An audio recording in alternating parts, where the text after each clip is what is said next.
Ronny. This way.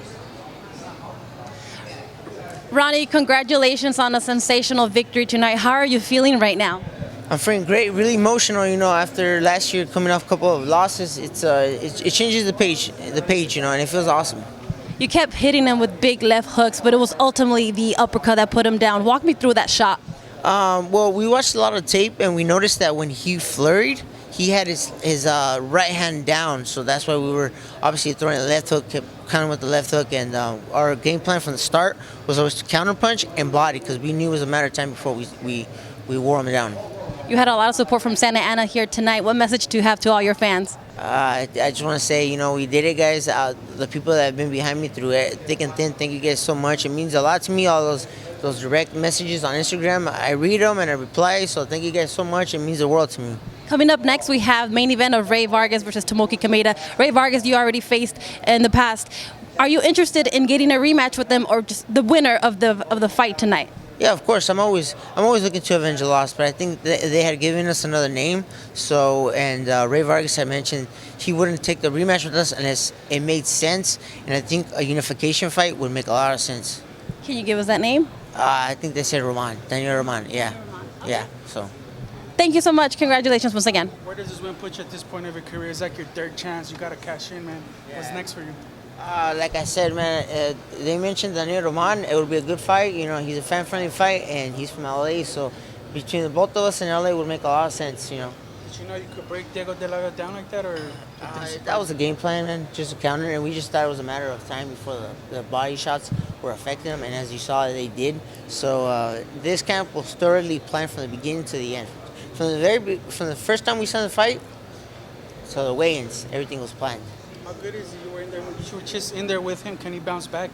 Oh, without a doubt. Without a doubt, he can bounce back. I told him after the fight, a lot of people are going to give up on you. A lot of people are going to stop talking to you. But no matter what, keep going forward. And you know what?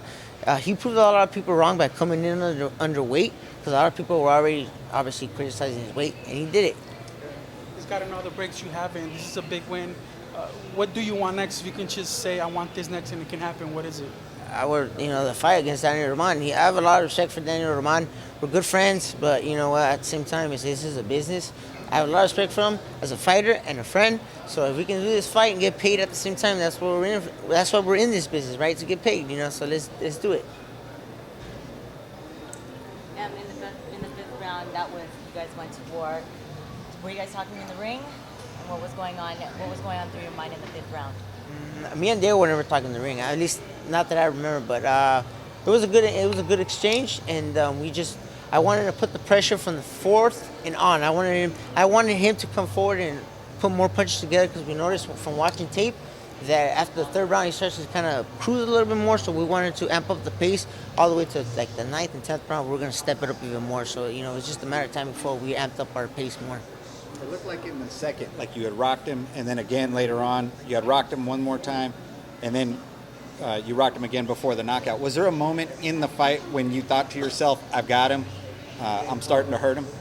No, not at all, man. I was just like, I knew I was kind of hurting him, but I was like, it's just a matter of time. I know I'm not a one-punch guy, so I have to keep chopping him down, and I'm never going to change. As far as I'm more of a volume puncher instead of a one-punch knockout guy. So to answer your question, I never just like, I'm going to knock him out with one shot. No, I just had to keep putting my punches together. And to be honest with you, I thought he was going to go past the 6, Were you surprised that he told the ref that he didn't want to continue? Yeah, I was very surprised. I actually thought the referee stopped the fight, to be honest with you. So I didn't know until Beto told me. So I was kind of surprised, really surprised. Did you tell he was breaking down? No, because he was throwing more punches as the fight wore on. I noticed he kept throwing more and more, so I was just like, all right, he's here to fight. He's undefeated. I know he's going to try and protect his record, so I never thought he would quit. From the outside, it was clear that you were landing the more effective punches, but he was doing the more volume punching. Could you tell in the ring, and did his punching power have any type of effect on you where you were like, man, I can't take too many of these? No, not at all, man. Like my coach told me from the start, no matter what he throws at you, no matter what he hits you with, you're not going down. You're going to take anything he throws, and you're going to give some more. And that was just the mentality I went in with. Like, there was one shot, I kid you not, might have been in the 5th round, he hit me on top of the head. I want to say it dazed me, but it kind of woke me up. I was like, it kind of like, because I was going down, so it was kind of like, it shook up my equilibrium.